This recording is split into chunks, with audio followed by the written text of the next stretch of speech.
Эрхэм үзэгч сонсогч та бүхэнд өдрийн мэнд хүргэе. Лидер подкастын маань шинэ дугаар та бүхэнд өргөхөд бэлэн боллоо.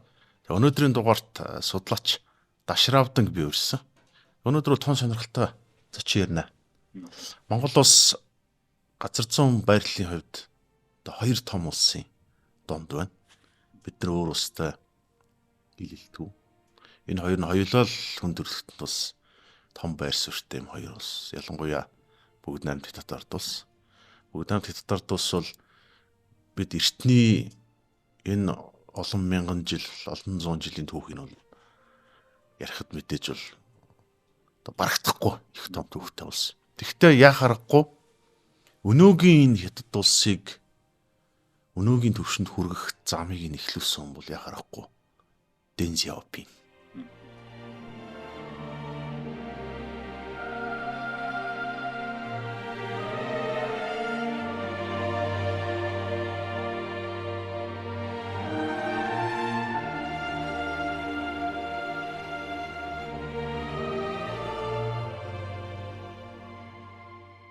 Хятадын хамгийн агуу удирдагч лидер хүмүүсийн нэг Дэн Сяопиныг өнөөдөр хоёлаа подкастаар ярих гэж байна. Тэгэд хятад бол дэлхийд эдийн засгийнхаа хэмжээгээр 2-дугаарт, хүн амынхаа дагуур мөн 2-дугаарт жигсэж байгаа юм улс. Гэхдээ энэ улс өнгөрсөн 20-р зуунд өнөөгийн энэ эдийн засгийн хүчтэй ийм байр суурь олох хүртэл бол нэлээд урт замыг тус. Тэр урт замын дунд нь Дэн Сяопин бас нэлээд том үүрэгтэй байсан тийм үү. Энэ нэр нь Дэн Сяопин уу, Дэн Шаопин уу? Сүүлийнх нь дуудлага нь Дэн Шаопин. Дэн Шаопин. Яг дуудлагаар тийм. Тий, Шао гэдэг нь одоо жижиг бяцхан гэсэн утгатай ганц. Дэн Шаопин. Ер нь Дэн Шаопин өөрөө ийм намхан жижигхэн биетэн шүү дээ. Метр 57 байсан гэдэг юм билээ. Дэн Шаопин хятадын Сычуан мужид төрсэн байна тийм үү? Та хоёр Сычуан мужийн талаар мэдэх үү? Мэд нь очиж ирсэн. Тэ ер нь бол халуун ногоогоор алдартай. Сычуан мужийн төв Чиндүү хот бол одоо баг хятадын хамгийн олон хүн амтай. Тэм иргэншсэн эртний түүхтэй хот. За Дэн Сяопин 1904 оны 8 сарын 22-нд одоо Сычуан мужийн Гуаньян гэдэг тойрог байдаг. Тэр нь одоо бол манайхаар бол нэг аймгийн газар нутагтай дүүхүүцтэй. Гуаньян тойргийн Пайфян гэдэг тосгонд одоо энэ Пайфян тосгон бол одоогийн Чүнчи хотоос нэг 100 орчим километр оршдог. Тэгээ хятадын нэг 4 аж мужид харилцагддаг улсын зэрэгэлтэй хот байгаа шүү дээ. Бээжин, Тянжин, Шанхай, Чүнчин гэдэг. Чүнчи хоттой их ойрхон Пайфян гэдэг тосгонд үе удмаараа газрын эзэд байсан. Тэгээ газрын эзэд чинэлэг гэрийн багштай ийм газрын эзэн Сэхэтэн айлд төрсөн. Одоо айлын ууган хүү Дэн Мимин гэж эцэг нь бол одоо хүүдээ бол энэ бусад коммунист удирдагчдын түүхийг харж байхад Дэн Сяопин илүү их ялгаатай. Угсаа гарлын хувьд одоо чинэлэг дундч давхаргаас гаралтай. Гэрийн боловсрал яг Күнзийн тэр Лаозын Даогийн одоо гэрийн боловсрал бол их сайн авсан гэрийн багштай байсан. Аав нь их анхаардаг. Тэгээ маш их юм ээж нь одоо Данши гэдэг нэртэй хүн байсан. Тэгээд их эцэг хоёр нь хүүхдүүдтэй юм хайртай. Ялангуяа хүүхдүүдийнхээ боловсралд их анхаардаг. Ийм гэр бүлээс гаралтай. Дэн Шаопин Францд сурсан. 16 настай Франц сурж явах юм бас түүхэн гэр зураг байдаг. 20 хүртэл сурсан. За 1919 оны Францд сурахаар одоо ингээд гэрээсээ гарсан нь бол 15 настайдаа байдаг. Тий 15 настайдаа гэрээсээ гарсан. Гэхдээ 15 настайдаа гарахтаа аль хэзээний Чиндүүгийн их сургууль төгссөн. Тухайд одоо хятадын их сургуулиуд бол ерөөсөн нөгөө Циши Манжин сүлжээ Хатан хаан Цишигийн нөгөө шин засгийн бодлого гэдэг байгаа шүү дээ. Тэр нэг үеэр бол одоо барууны энэ шашин номлогчд худалдаачдаа нийлсэн ийм их сургуулиуд маш олноороо байгуулагдчихсан. Өнөөдрийнх шиг ийм академик одоо тогтолцоонд шилжээгүй 4 жил сурж одоо бакалавр эзэмшдэггүй ямар ч байсан ингээд төгссөн гэдэг гэрчлэгээ болгодог байсан.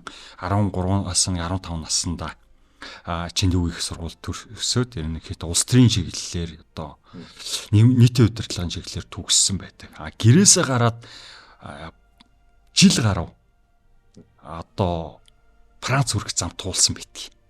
Одоо тэр Чиндүүгээс гараад Гуанчжоу ороод тэгээд одоогийн Гуанчжоу хот уршаа Хонконгоор дамжаад 210-аад хүүхдийг одоо ингээ Францад цуглуулад авэйцсан байдаг.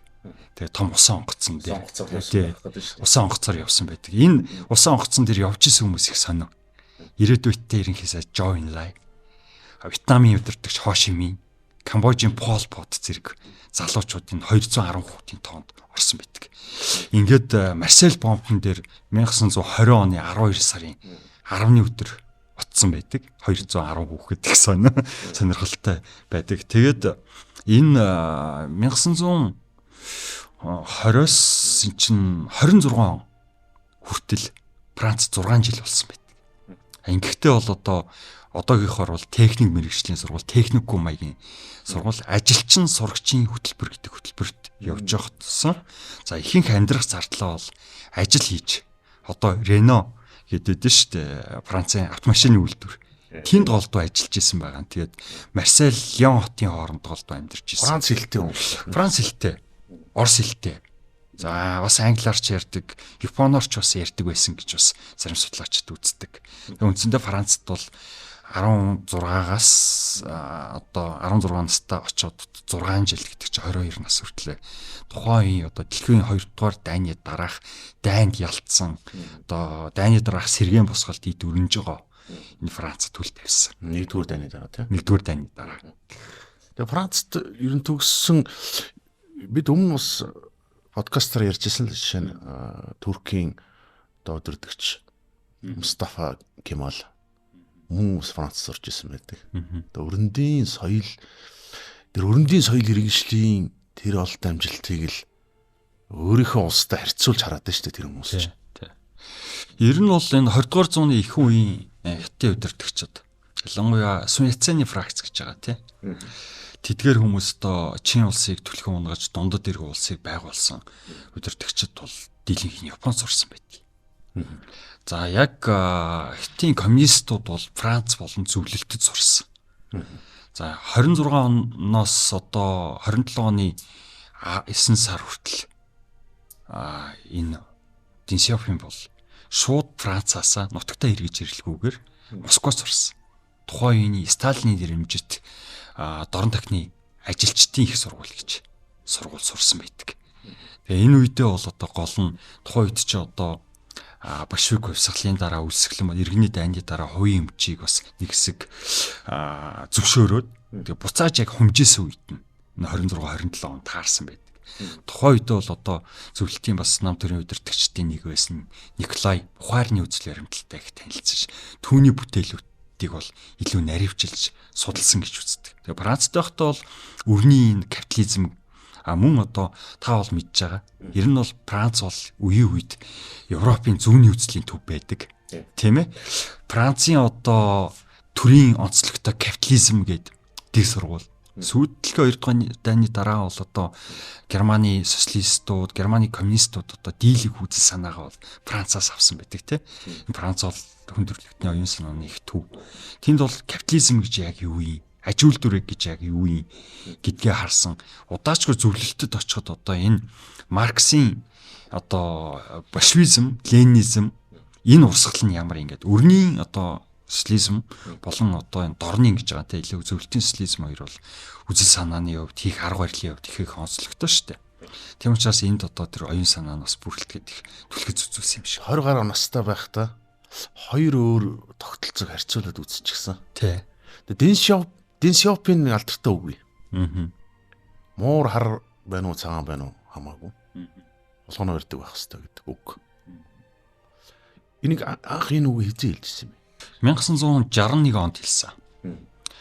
Тухайн үеийн бүгд найрамдалтаар улсын ерөнхийлөгч гэдэг албан ёсны удирдагч бас биш та одоо социализм чинь улсын тэргүүн гिचээд яг үндсэн удирдагч нь өөр хүн бас байж болдог. Лу Шаочи гэж хүн байгаа. За энэ өнөө тухай барууныхан бол нэг улаан капиталист гэдэг одоо алдартай ном байдаг. Лу Шаочи дарагтай хамт Гуанчжоу хотод очоод тухайн үед бол юу гэхээр их өсрэлтийн бодлого бол дампуурсан байсан. Мозидны. Энэ их өсрэлтийн бодлогын дампуурлаас яаж гарах вэ гэдэг ийм өргөн хилцүүлэг явж байхад Гуанчжоугийн намын урал дээр муур хар ба цагаан байх нь хамаагүй гол нь хулган барьдаг байх хэвээр.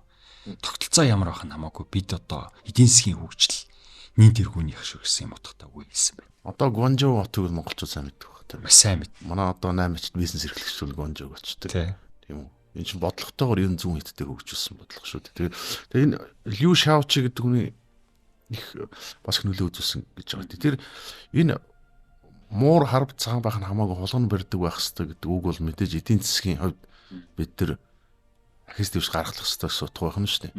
Яг хятадаар хэлсэн утга нь ямар агуулгатай байдгийг. За энэ бол маш сайн орчуулга. Тийм би илүү бас тайлбарлаад тах шаардлагагүй. Яг л яг хоо марчлаад орчуулаагүй. Гэхдээ илүү юутай. Би бас яг ханзыг нь сайн санахгүй байна. Гэхдээ надад бол яг энэ монгол орчуулга маш их таалагддаг. Тий. Одоо ер нь англиар ч гэсэн хайхад бол нэг юм хөл утга гараад байгаа шүү дээ. Тийм. Тэгэхээр одоо энэ 60-аад оны 61 он руу хүрэхээс өмнө ер нь дэлхийн 2 дугаар дайны үед хятадын дотоод иргэний дайны үед Дэн Сяопин хаана явж байгаа юм? За анх бол 1922 онд хятадын коммунист залуучдын эвлэлд илсэн байдаг. 1924 онд одоо Францад байхдаа шүү дээ. Хятадын коммунист намд Францын салбарт нийлсэн. Тэгээ 26 онд бол одоо Европын хятадын коммунист залуучдын эвлэлийн салбарын удирдагчаар ингээд томилогдсон. За 27 он гэдэг маань их онцлогтой жил. Хятадын ардын чөлөөлөх арим байгуулагдсан. Одоогийн Нанчан хотод байгуулагдсан. Тэгээд 1928 онд бол яг Гуамдан намын эсрэг Гуанжоуд, Гуандун мужид бослог гаргасан байдаг. Тухайн бослого нь бас дарагдсан байж байгаа. Тэгээ үндсэндээ 27-оос 34-5 хүртэл бол чинь иргэний дайны эхний үе шат явж байгаа тийм ээ. Энэ үед бол ерөөсөө хятадын ардын чөлөөлөх арим дотор тасаг нэгжээ удирдагч голдуу улс төрийн хятадын ардын чөлөөлөх арим доторх суртал ухуулгын комиссар гэж ярьсан. Тийм комиссар гэж суртал ухуулгын чиглэлийн ажлуудыг хийжсэн. За тэгээд одоогийн Нанчанаас 34-с 35 онд ч нөгөө их марш гэдэг. Одоо зүүн хойд хятад руу жилийн мужид руу чиглэсэн юм аялал байгаа шүү дээ. Их маршийн үед бол нэлээд тодорсон. Яагаад гэвэл тухайн үед нь гар зохирол их байсан. Дээрээс нь Гуамда намынхан одоо бөмбөгчих үед тэр цэргийг бол одоо маш сайн ингээд зоригжуулдаг, урамшуулдаг байдалтай. За үндсэндээ тэгээд зүүн хойд хятад хятадын ардын чөлөөлөх арим бэхжсэний дараа бол 37-оос 45 оны хооронд Японы эсрэг дайнд хятадын коммунист нам болон Гуамда нам хамтарч тэмцсэн. За энэ үед бол гол одоо цэргийн салбарт Лү Дэнгийн хослол гэдэг ийм хослол гарч ирсэн. Тэгэхээр 37 онд бол үндсэндээ хятадын ардын чөлөөлөх армийн алдарт 8 дугаар армийн улс төрийн комиссар болсон. За Лү Бочен гэдэг хүн бол орчин үеийн хятадын одоо сүнз гэж яригддаг цэвэр одоо зөвлөлтөд төгссөн цэргийн стратегч, цэргийн тактикч нөгөө цэрэг малаалж одоо дайнд ордог. За ардлын оперативын одоо зохион байгуулалт логистик цэрэг зоригжуулах ажлыг бол Дэн Сяопин хийжсэн байдаг. За Лү Бочен иргэний дайны дараа хятадын 54 онд болсон тодорсон 10 том маршлын нэг. За 11-т нь бол Дэн Сяопин бас болох байсан гэдэг тал юм яригддаг боловч одоо цэргийн карьерээс илүү улс төрийн карьерийг хөөгөөд төдийлөн бас яагаагүй оролцоогүй. Тэгэхээр энэ хүн бол Японы эсрэг дайнд хамгийн том гавьяа байгуулсан. За 48 оны намар тэр хамгийн сүүлчийн кантон Гуандун мужид байсан Чанкашигийн яг жинхэнэ нэр нь хятадаар бол Жанжашин шүү дээ. Бид нар Орос дуудлагаараа яваад байгаа. Дэн Сяопиныг бол одоо орчин үеийн хятадын их хүн удирдах гэж байна шүү дээ. Одоо нэг 5 үе явж байна тийм үү? Тий. Дэн Сяопин, Мао Цзэдун, Дэн Сяопин, Jiang Zemin, Hu Jintao, Xi Jinping. Гэвь 5 үеийн удирдагч байна. Тэгэд Маотой бол Дэн Сяопин Маогийн энэ коммунист номлолд бол итгэдэг байсан тийм үү? Мао бол одоо эгалитар тэгш нийгмийг байгуулна гэдэг асуудал тийм үү? Гэтэл Дэн Сяопин бол хүн тодорхой эдийн засгийн шийдвэр өөрөө гаргадаг байх хэрэгтэй гэдэг. Энэ хоёрын зөрчил явсараад одоо соёлын хувьсгалын үеэр бол Дэн Сяопин хэлмэгдсэн байдаг тийм. Албан тушаалаас нь зайлуулсан. Энэ бол маш хүнд. Ийм том үндэсний одоо толгой дээр нь байгаа хүмүүс чинь хоорондоо энэ зөрчилж чинь гэсэн үг шүү дээ. Тэр үеийн түүхийн талаар. За яг хоо Тинсиофны ингээд намтрыг харж байхад нэг хит хит бүлэг хувааж болмор санагддаг. За нэгдүгээр тул ингээд 1920-оос 34 он хүртэлх үе нь бол энэ хүн одоо суралцсан, боловсралсан, тэр үзэл санааныхаа үндэс суурийг олж авсан энэ үе байгаа. Тэгээ 1934 онд үндсэндээ Хятадын коммунист намын Төв орооны нарийн бичгийн дараагаар томилогдсон байт. Тэгээ 32 дахь үе бие 34-өөс 61 оны хоорондох үе нь бол илүү Мао Цзэдунд үнэнч байсан үе гэж хэлэх гээд байна. За тэгээд 61-ээс 66 оны хооронд бол энэ Лү Шаочи гэдэг хүнтэй ойрцсон үе. 1966-аас 76 оны 10 жилийн хувьд бол одоо үндсэндээ Мао Цзэдунтэй үндсэндээ энэ зөрчил бол 61 оноос ихтэй. Мао Цзэдун дараа Лү Шаочит яагаад ойртон болж? Энэ хүн бол гол нь үзэл санааны хувьд илүү ойрцсон. Яг тэгвэл энэ эдийн засгийг бид нар ерөөсөө л хоёр зүйл байгаад байгаа шүү дээ. Мао Цзэдун бол ангийн тэмцэл.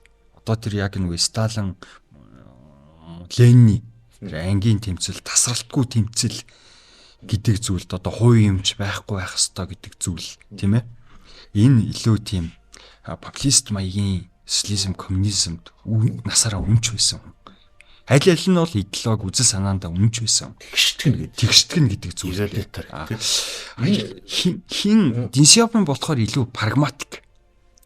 Яагаад тэгэхээр өөрийнхөө гарал угсааны хувьд бол энэ хүн чинь одоо ядуу тариач ангиас гарал угсаа биш. Нийгмийн дундаж давхраг. Дундажтаа нэлийн дээгүүр дундаж давхраг юм. Тэгэд гэрийн боловсрал, күнзийн боловсрал эзэмшсэн. Чинь өөрийг хятад үндэстнийхээ тэр оюун санаандаа нэгдүгürt үнэнж байгаад. Хоёрдугаарт капиталист улсад бүхэл бүтэн одоо өсвөр нас сан өнгөрөө тий 16-аас 22 нас хүртлээр байна гэдэг чинь ер нь бол эдийн засгийн хөгжлөөр бид нар тэргүүлэх ёстой гэсэн юм авчиж байгаа. Тэгэхээр үндсэндээ юу гэх юм бэ? Тийм илүү прагматик. Социализм, коммунизмд үнэнч мөртлөө эдийн засаг мөнгө байхгүй болвол, аж үйлдвэр байхгүй болвол бид мянга энэ нөгөө утоп үзэл санаандаа хүрч чадахгүй гэдгийг ойлгодог хүн байсан.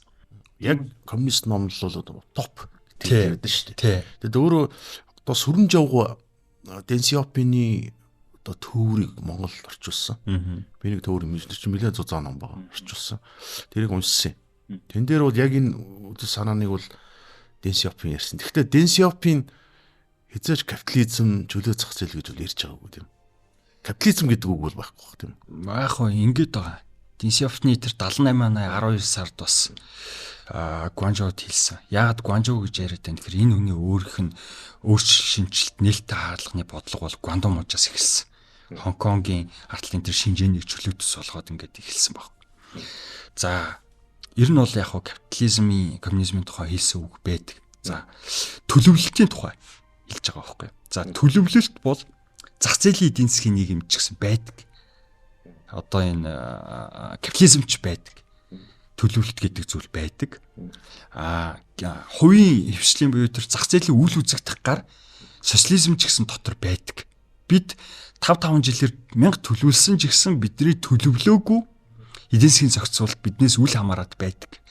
Тийм учраас энэ одоо төлөвлөлт болон чөлөөт одоо тэр зах зээлийн өөрийгөө зохицуулах хүч хоёр бол капитализм, социализмын аль алинд нь байдаг. Энэний холилцооны асуудал, тохируулгын асуудал, хувь хэмжээний асуудал дээр л бид марах ёстой болохоос аль нэгийг нь таслан зогсоож үгүй хийн гэдэг маань хүн төрөлхтний хөгжлийн зам ёсны эсрэг зүйл юм аа л гэдгийг энэ хүн хэлсэн байдаг байхгүй юу? Өөрчлөлт шинжилтийн өмнө. За Лү Шаочи бол бас их сонио хувь заяатай хүн. За энэ үндсэндээ бол яг утоп маягийн ядуу тариашны гэрүүлээс гаралтай утоп маягийн коммунизмд итгэдэг хүн мөртлөө 60 он гараад ирэхэд бид бол ингэж кампаничилсан тэгштгэсэн зүйлийг хийж болохгүй юм байна. Барууны орнууд ингээд тасраа явчлаа. Тийм учраас бид одоо энэ эдийн засгийг чөлөөлөх алхмуудыг хийх ёстой гэдгийг аягүй зоригтойгоор хэлсэн. Лү Шаочи. За тэр үеийн одоо та уучлаарай тань ярьлаа. Тэр 60-аад оны их үеийн тэр хятадын эдийн засгийн одоо салбарууд гэхэр чи энэ хөдөө аж ахуйн газар тариалангийн ус маш тарах гэдэг шүү дээ. Эд өрөндийн нийгэм ч юм бол одоо механикжаад үйлдвэржид эхэлчихсэн тийм үү? Тийм цаг үе л шүү дээ. 60 гэдэг бол өрөндийг бид нар төсөөлөхөд л тийм үү? Тэгээд тэрийг л юу шавчи анх ярьсан тийм. Анх ярьсан. Ерэн зөвөр энэ элементүүдийг чөлөөт эдийн засгийн элементүүдийг оруулж бид нар илүү тариачтад илүү эрхчлөө олох ёстой гэдэг дээр тариачтаас гадна одоо хятадын нийгэм чи ганцхан тариачтын нийгэм биш шүү дээ. Үеийн үед бол хятадууд бол үйлдвэрлэгч байсан. Дэлхийн түүхэнд. Худалдааны бодлогыг нь хэн авч явсан бэ гэв. Тэр бол арай өөр асуудал. Бид бол 8-ч худалдаач гэж бодоод байна. Бид нар үйлдвэрлэгчд. Тэгэхээр чин тариачтаас гадна гар урчууд тийм ээ үйлдвэрлэгчд байгаа. Энэ хувийн хвшилт илүү ер нь тухайд хувийн хвшил гэсэн ойлголт бол хятадын нийгэмд байгаагүй. Тариачт болон гар урчууд үйлдвэрлэгчдтэй бид нар илүү жоохон эрхчлөөг олгоё л гэдэг зүйл байсан.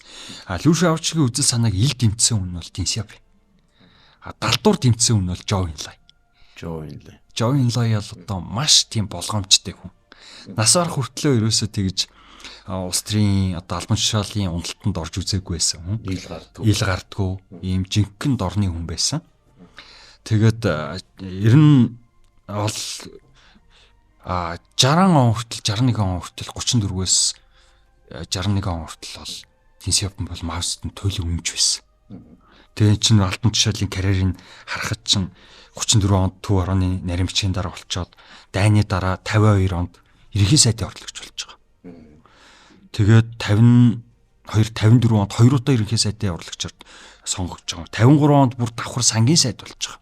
Санхүүгийн зохицуулгын хорооны дарга буюу сангийн сайд болж байгаа. 55 оны 4 сард ч улс төрийн товчооны гишүүн болж байгаа.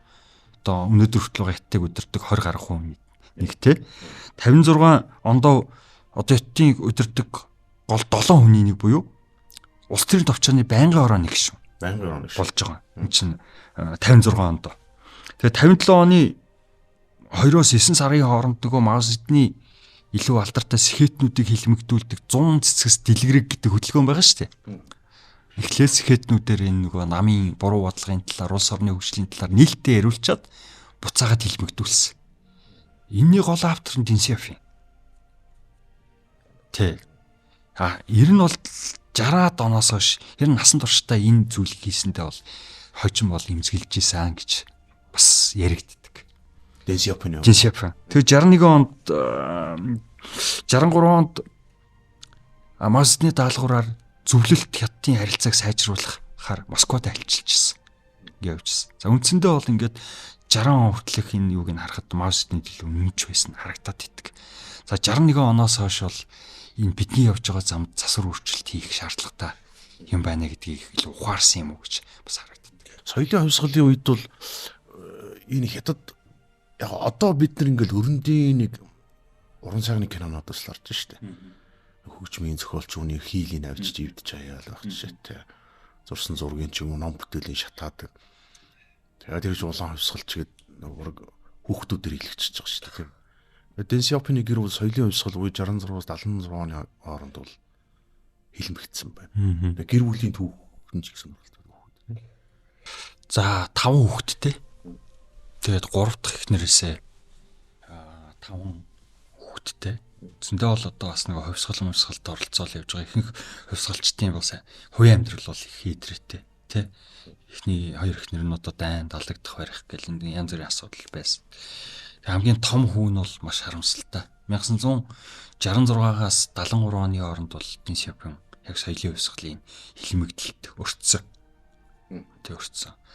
Тэгээ яг хөө бид нар бас яг энэ соёлын хувьсгалын асуудлыг гадна талаас нь хараад шууд шүүгээд байх этгээдүүд мөн үү биш үү гэдэг бол бас эргэлзээтэй тийм ээ. Тухайн үндэстэн бол яг үнэн түүхэл 100 жилийн дараа л тодорж ийн гэдэг байгаа шүү дээ. Энэ дотор ч нь одоо буруутгал зүгтгэл янз бүрийн зүйл байсан. Түүх болсон хойно тийм. Түүх болсон хойно л шүүн. Гэхдээ соёлын хувьсгал энэ хятадын нэгэн үеийн сэхэтний давхаргыг үгүй хийсэн үү гэвэл үгүй хийсэн нь бол бодит үнэн. Эдийн засгийн хөгжлийг ч гэсэн 10 жилээр хураасан нь үнэн. Гэхдээ соёлын хувьсгалын дараа Дэн Сяопин гараад ирэхэд бид буруу замаар явж гинэ гэдэг уур амьсгал нийгэмд бол нэгэнт бий болцсон. Энд чи ерөөсөө тэр нөгөө улаан хамгаалагчид чинь хинтээ тэмцсэн гэхээр нэгдүгürt намтайгаа тэмцсэн. Хятадын коммунист намын албан ёсны бүтцтэй тэмцсэн. 2 дугаар цэрэг амирнтай. 3 дугаарт одоо тэр төр засгийн системтэй анархизм. Ерөөсөө анархистууд шүү дээ. Тэгээ 66 онд бол үндсэндээ хойд их нь эхнэр том хүүхдийг нь бол үндсэндээ тэгээ гэрээ хорионд оруулсан. Хүүг нь бол одоо 3 сар маш хүнд хэцүүгээр том хүүг нь гин рүүхэн баха одоо би буруу санаагүй бол тэр хүнийг одоо өөрөө бас тэр зодорнуудыг даагаагүй үсэрсэн ч гэж хэлдэг, эсвэл шийдсэн ч гэж хэлдэг. Азар амьд үлдсэн. Хожим энэ хүн бол одоо 1980-ад оны үед Хятадын хөгжлийн бэрхшээлтэй иргэдийн нийгэмлэгийн энэ аюу том зүтгэлтэн болсон. Тэгээд энэ нөгөө Хятадын нийгмийн хамгааллын салбарын бодлогын маш том зүтгэлтэн болсон гэж үздэг. Тэгээд хүүхдүүд нь 2 дахь охин нь бол одоо физикч, шинжлэх ухааны салбарын, дараагийнх нь хүү нь бол одоо яг цэвэр бизнесмен. Тэгээд бас нэг хүн болохоор яг эрдэм шинжилгээний салбарт, хамгийн бага охин нь соёлын салбарт. Ялангуяа энэ аавынхаа хөвгийг сэргээх, дурсамж номыг нь бичих, хин Сүрэнжугаан тэр орчуулсан номыг их бэлтгэл тэр зохиогчийн ажлыг бүгдийг бага охин хийсэн байдаг. Тэгээ үндсэндээ соёлын хувьсгал бол том үүдээр нь маш их хүнд туссан. Гэхдээ азар одоо бас бүгд дамцэрүүн бас ингэ сайхан явж энэ доо. Тэг өрөөд нь бас их даруухан. Ер нь үр хүүхдүүдийг хараад тахад улс төрийн карьер хийгээд өв алхамчлаад одоо тэр хунтайч нарын бүлэг гэж гэдэг юм уу те.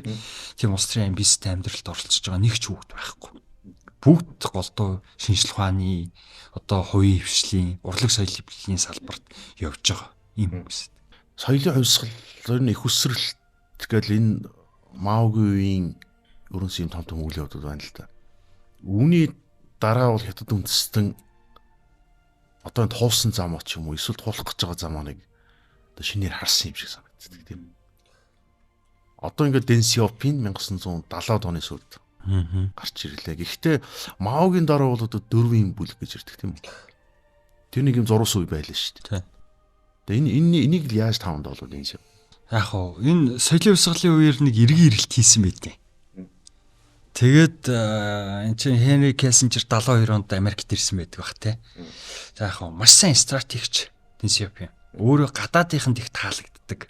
Өндөр боловсралтай. Энэ чинь Франц соёлтой учраас хилтэй хамгийн олон даваа талтай тий. Тэгээд энэ чинь 1973 онд Америкийн төлөөлөгч нартай уулзсан байдаг. Хенри Киссинджертэй уулзсан байдаг. Тэгээд 73 онд Жо Энлай одоо ангийнх нь хүүхдтэй хамт Франц явсан найз нь Маосын дарагт хэлсэн юм шиг байна. За тэр хооронд бол зайлуул Лү Шавчи дарга бол шоронд эмгэлтэйгээр нас орсон. За Дэн Сяопин бол одоо тракторын жолоочоор төрсөн нутг руу очлоо явсан байдаг байна. Одоо цөлцсөн. Тий Жансын мужи руу нутаг заагтаад ингэ явцсан байсан тий. Ажилчин болоо трактор үйлдвэрт жолооч ажилчнаар очив. 73 онд үндсэндээ баруунтай ойртох бодлого Хятадын засгийн газар хэрэгжүүлж эхэлсэн. Энэ үеэр боловсралтай хүн хэрэгтэй байсан. Жо Энлай санал болгосны дагуу улс төрийн товчооны байнгын ороондоо эргэж орж ирээд бүр жанжиж цэргийн зөвлөлийн орлогч тэгээд бүх хэрэгчин зэргийн зөвлөлтөй байгаа шүү дээ. Хамгийн том хэрэг. Жанжистай байн дарга гэдэг ажлуудыг хийсэн. Тэгээд 76 оны 2 сарын 2 хүртэл хийсэн байдаг багшаа. Тэгж жагаад дахиж одоо жиггэн нөгөө 4-ийн бүлгийн чинь тэр үед Жо Энлай нас орсон. Нас оронгуутл нь 94-өөс 4 сарын 7-нд бүх ажлаасаа усуулсан. Дахиад. Гэхдээ 76 оны 9 сарын 9-нд Мао нас орсны дараа эргэн ирэлт хийсэн байдаг. Үндсэндээ 76-аас 78 оны хооронд бол 4-ийн бүлийн эсрэг тэмцсэн. Соёлын хувьсгалын үед одоо албан тушаал агсан хүмүүсийг багаагаар одоо нам дотор шинжилээ. Ер нь бол маш их хүлээлт байсан учраас эргэж ирсэн гэдэг.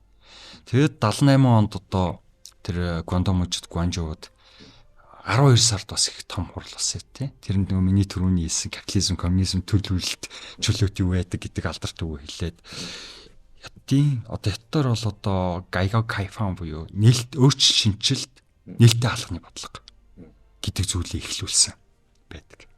Тэгээд 1989 онд Зэнзэмийн даргаыг гаргаж ирэх хүртэл тэгээ аюу сонь штэ 78-аас 89 оны хооронд албан ёсны хятадын удирдагч байгаагүй шүү дээ. Намын дарга байгаагүй. Тэ. Ерхий сайд байгаагүй. Ерхийлэгч байгаагүй. Тэгсэн хэрнээ нэг номерын хүн байсан. Тэгээ энэ нөлөө нь бүр 97-онд таал төгс хүртэл нөлөөтэй байсан гэж байна. Тий, 78-аас 80 өрөндийнх нь гэж байна шүү дээ. 78-аас 89 оны хооронд бол эн чинь нөгөө албан ёсны лидер буюу улс төрийн оргил үе дээр байсан. Тэгээд 97 онд нас ортлоо бол оюун санааны удирдагч байсан гэж яригддаг. Одоо 93 нассан шүү дээ. 93 насалсан. 2 сарын 19-нд 97 оны 2 сарын 19-нд нас орсон. 4 сарын дараа Их Британаас Хонконгийг буцааж авсан тий. 97 онд яг Макао, Португалаас хятад эргэж ирэхийг бол харсан. Яг Хонконго эргэж ирэхийг бол хараагүй. Тэр хилцэл нь 84 онд болсон байдаг баг шүү. Британтай. Тийм баг. Тэгэхээр одоо хятад улсыг бид нар өнөөгийн бол дэлхийн 2 дахь том эдийн засаг. Дэлхийн ажилтны дээр өвчин чадлын бараг 70% хятад улсад байх шиг байна. Маш том экспортлогч. Одоо ийм нөлөөтэй улс дэлхийн хэмжээнд болсон байна. За бүс ба зам гэдэг нь Ши Жинпин гаргаж ирсэн юм төсөл тийм. Гэтэл яг үндсэндээ Ши Жинпинийг хүртлэх тэр өнөөгийн хятадын эдийн засгийн тасралтгүй олон 30 гаруй жилийн өсөлтийг Дэн Сяопин үйл эхэлсэн. Жан Зимийн Хужинтао хоёр бол одоо энэ одоо том лидер хүний л оюун санааны нөлөөнд л байсан тийм үргэлжлүүлсэн хүмүүс гэж тооцоод байгаа шүү дээ. Тий. Зинзэмийн дарга бол яг Шанхай намын дарга байсан тий. Шанхай намын дарга байсан. Тэгээд 89 онд дөрөв татагдаад 92 онд улсын удирдагч болоод ингээд явсан байдаг. Ер нь бол Зинзэмийн 3 төлөөллийн онол гэж байдаг. Тэр нь юу вэ гэхээр намыг хуучин ажилчаа анги дээр сорилдог байсан бол бизнес болон дундаж давхаргын хүрээгийн тэлсэн гэж байна. Тэгэхээр нам, ажилчаа анги, бизнесийнхэн, дундаж давхарга гэсэн 3 одоо нийгмийн давхаргын бүрэн төлөөлөл байна гэдгийг хийсэн. Зинсяопин даргын Зинсяопины өөрчлөлтийн бодлого нээлттэй хаалганы бодлогын тэнцвэржүүлсэн гэж үздэг. Зинзэмнийг тэнцвэржүүлсэн. Тэд чинь одоо бараг л нөгөө өрөндийн зэрлэг капитализмын үеих шиг одоо ашиг олдсооны хойноос явж байгаа галзуурлын 80 он байлаа шүү дээ одоо бас. Тэд чинь алдаа мадаг зөндөө гарна. Авилгын асуудлууд одоо хөгдөж гарч ирж байгаа. Намын сахилга бат талдагдах зэрэг тий зүйл гарч ирж байгаа. Илүү тэнцвэржүүлсэн гэж ярьдаг. Одоо нээлттэй хаалганы бодлого бол ярил л та. Жишээ нь Дэн Сяопины хувьд ч гэсэн Хонконгийг л хятадын хотуудтай харьцуулчихж байгаа шүү дээ. Хонконгийн эсрэг талав Шинжэн байна. Сая жижигхэн тосхон байсан л. Тий. Шинжэнийг яг зэрэг зөвлөл хөгжүүлж гисэн. Яг Гуанчжоу гэдэг энэ хотууд байна тийм. Ер нь хятадын өсөлт бол ингээд далаад бомбтойгоор зүүн талруу илүү төвлөрд өгч гисэн. Тэгээ ер нь энэ Хонконгийн өсөлтийг хар гэдэг зүйлийг анхаарч ирж байна.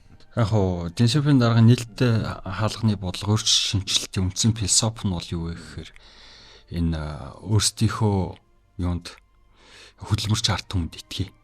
Эдгээр хүмүүст илүү эдийн засгийн өргөчлөө олгоё гэдэг нэгдүгээр бодлого. Хоёрдугаарт гадаадын хөрөнгө оруулалт. Гуравдугаар чөлөөт бүс гэт. За та одоо ингээд анзаараад явбал 1987 онд Вьетнамын Доймай гэдтэй шинжилтийн бодлого эхэлсэн. Энэ бол цэвэр одоо Дэн Сяопины бодлогоос суулбарлсан зүйл шүү дээ. Гэхдээ энэ Азийн хөгжлийн ялангуяа Зүүн Азийн хөгжлийн загвар гэдэг байгааз одоо Тайванаар Өмнөд Солонгос, Тайланд, одоо Хятад, Вьетнам, Филиппин дээр давбуурсан харамсалтай авилгаа дийлэлгүй. Энэ юу вэ гэхээр бүгдээрээ Японоос гаралтай. Зүүн Азийн хөгжлийн загвар буюу Японы төрийн онцлогтой капитализмын загвар. Энэ л өөрчлөлтийн янз бүрийн хувилбарууд нь явж байгаа. Анхны капиталаа яаж хаанаас олох вэ гэдгээс ялгаатай. Газар тариалангийн экспорт, хүнсний газар тариалангийн үйлдвэрлэл болон хөнгөсний экспорт дээр сурлах, шууд аж үйлдвэрлэл орж техник технологи авах. Аль алин дээр нь ардталт нь гадаадын хөрөнгө оруулалт. Би 2018 онд Ханчжоу хотод сурч байхад яг энэ Deng Xiaoping-ийн нээлттэй алганы бодлогын 40 жилийн явуулчихсан. Тэгээд 10 хүнийг хятадын өөрчлөлт шинжилтийн бодлогын анд нөхөд гэж зарласан. Ли Куан Ю байсан. Хуан Таны самранч гэдэг спортын зүтгэлтэй олимпизмын Роберт Де Ниро хүртэл байсан. Тэр дотор Мацушите Консуке одоо нөгөө Соник үндэслсэн. Хоёрдугаарт Японы ерөнхий сайд байсан одоо Масахори Охара гэсэн огтой. Энэ хоёр хүн байсан хэрэг. Хоёр Япон. Гэсэн чи яасан гэсэн чинь Консуке эрхэм бол хятадын аж үйлдвэрийн одоо энэ кластерын систем болон одоо энэ дамжуулах системийн хөгжил хувь нэмэр оруулсан учраас хөрөнгө оруулалтын оруулсан учраас нөгөөх нь бүс нутгийн одоо улс төрийн харилцаа геополитикийн харилцаанд одоо хятад улсыг нэгдэн ороход онцгой байгаа байсан учраас улс төр чинь ингээд Охараг ингээд явж байгаа. Тэгээд таны уртлын бас лидер подкастын зочноор Сэр Даран багш ороод ирсэн те. Пак Чонкигийн тухай ярьж байхад Өмнөд Солонгосын хөгжил бол юу вэ гэхээр тэр дайснаа тэрвэрсэн. Буюу Японыг тэрвэрсэн. Хятадын Deng Xiaoping-ийн нээлттэй алганы бодлого ч гэсэн яг ижилхэн. Өөрийнх нь сурсан Францад 1960-ад оноос эхлээд үндсэндээ тэр чин төрийн капитализм гэдэг зүйл одоо эд мандчилаа шүү дээ. Хурш Япон, хуучны дайсан хурш Япон ч гэсэн явж ирсэн. Тэгэхээр энэ хоёроос өвлгэр жишээ аваад үндсэндээ Хятадын өөрчлөлт шинжилтийн бодлого нь нэгдүгээрт хөдөө аж ахуйн экспорт, бөөний үйлдвэрлэл, тэгээд аж үйлдвэр, гадаадын хөрөнгө оруулалт, технологи өнөөдрийн хөгжилч гэсэн яг энэ зарчмын дагуу л явж байгаа. Одоо энэ манай залуу үеийнхэн ч юм ингээд ер нь одоо жишээ нь өрөндийн их сурвалжаас ч юм ингээд мэдээлэл авдаг гэж болно тийм үү? Тэ. Өрөндийг бол мэдээж тэр өөрсдийнхөө төвшнөөс ч юм уу альва зүйлийг юм дүгнждэг. Энэ бол юм байт. Бид нар ч өөрсдөө бас Аз Азууд ч юм уу арай өөр сэтгэлгээний хувьд тийм үү. Тэгэхэд одоо Япон улсыг өнөөгийн Япон улсаар бид төсөөлж болохгүй шүү дээ. Япон бол эзэн дүрмгийлэгч империалист амар байсан. Зэргийн хүчтэй.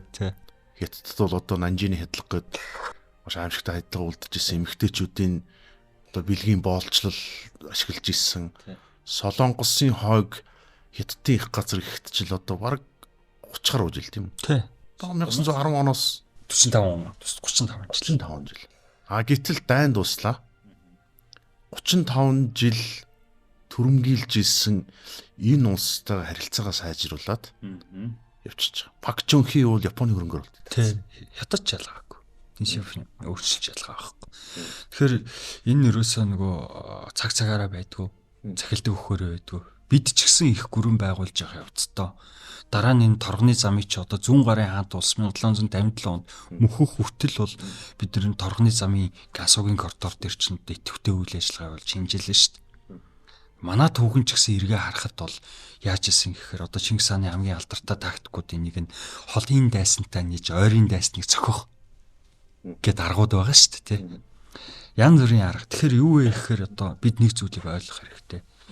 Олон улсын харилцаанд бол одоо мөнхийн анд нөхөд болон мөнхийн дайсан гэж байхгүй. Үндэстний эрх ашигла гэж байгаа. Тэгэхээр олон улсын тоомч хүн та тэрийг бол одоо олог сурвалжаас мэдээллийг харж байгаа. Би бас тэгж боддог. Манай агч нар ч тэг заасан. Энэ болж байгаа үйл явдлын ард өрнөж байгаа жинхэнэ өрнөдөл нь юу юм бэ гэдгийг нэгдүгээр тань мэдэх хэрэгтэй. За ер нь бол нэг мэдээлэл чи хитэдэн шаттай гэдэг байна шүү дээ. Хамгийн доор нь бол 100 үг байдаг те. Хоёрдугаарт одоо засгийн газрууд болон үндсэн дамнсан корпорациудын олон нийтэд түгээдэг одоо тариг ухаах шинж нартай мэдээллүүд байдаг. За гуравдугаарт нь тэрний дээр нь юу вэ гэхээр одоо судлаачдын гаргаж ирсэн одоо эдмийн зэрэг цол олохын тулд одоо боловсруулсан мэдээллүүд байна. Тэрний дээр нь одоо юу вэ гэхээр олон улсын судалгааны хүрээлэнгүүдийн зөвлөмжүүд байдаг те. Тэр нь бас үнэн зөв байна гэдэг чиг эргэлзээтэй. Хамгийн дээдлэлт нь бодлого боловсруулах төвшний мэдээлэл байна гэдэг юм шүү дээ. Бид алинтай нь харьцаж алинаас нэг сурвалж авч ийн вэ. За яг энэ үг ялахад Монголын нөхцөлд доотлын 100 үг буюу одоо засгийн газар үндэстэн дамнасан корпорациудын PR-ийн шинжийн нэртэй мэдээллээр бид нэр амьдарч байна. За дараагийн нэг чухал зүйл юу вэ гэхээр энэ манай Монгол энэ болж байгаа үйл явдал өрнөл мэдээллийг Монгол судлаачийн хувьд, Монгол хүний хувьд тархиндаа шүүж боловсруулад ямар нэг онлын чиг баримжаагаар одоо бас ингээд шүүлтүр хийгээд тухайн үзэл бодлоо амаараа гаргах хэвээр. Яг үнэ гэж л боддог. Яг үнэ. Одоо энэ асуудлыг бид нар ярьж эхэлж байна. Зарим хүмүүс болж байна. Жишээд би одоо хэвлэл мэдээллийн салбарын энэ хэвлэл мэдээллийн салбараар гарч байгаа мэдээллийг маш сайн ажигладаг. Цэрэн жав гэж одоо мондөг сэтгүүлч хүн бий. Би бас энэ нэвтрүүлгээр подкастаар ярих гэж бодож байгаа. Одоо бид нэр одоо хуучин тогтолцсоноос хойш гэх юм уу? Одоо улс төрийн хувьд ардсан хувьсгал гэдэг ярьчээ тийм үү? Гэхдээ бид нар ингээд гадагшаад зарчдаг болсон. Бид нар тодорхой хэмжээгээр жирийн худалдаач хүн ч гэсэн очиод нүдэ нээждэг болчихсон. Ийм үндэстэн одоо биднэрт нэг өөрсдийн ийм ашиг сонирхол байх хэрэгтэй гэж ярьдаа шүү дээ. Одоо юу гэдэг аженда гэдэг юм тийм үү? Манай улсад юу хэрэгтэй? Манай улс үүнээс юу хожих юм? Тэгэхгүй л энэ чинь нэг улс төрчний 2050 ч юм уу нэг юм тоо гаргаж ирэл алсын хараа юу ч гэдэг юм уу? Гоё үг л зөндөө ярьж чинь тийм үү? Тэгээ коммунист ламын 20-50 хөтөлбөр байгаа шүү дээ. Тийм. Бүх зүйлийг л ингэ яриад байдаг. Манай хүндэстэнд одоо юу бид нар энэ сөргөл дээр юу гэж харах хэвтэй? Бид нар юу хожих хэвтэй? Яаж урагшлах хэвтэй гэдэг л юм л үг ярмаар байдаг тийм.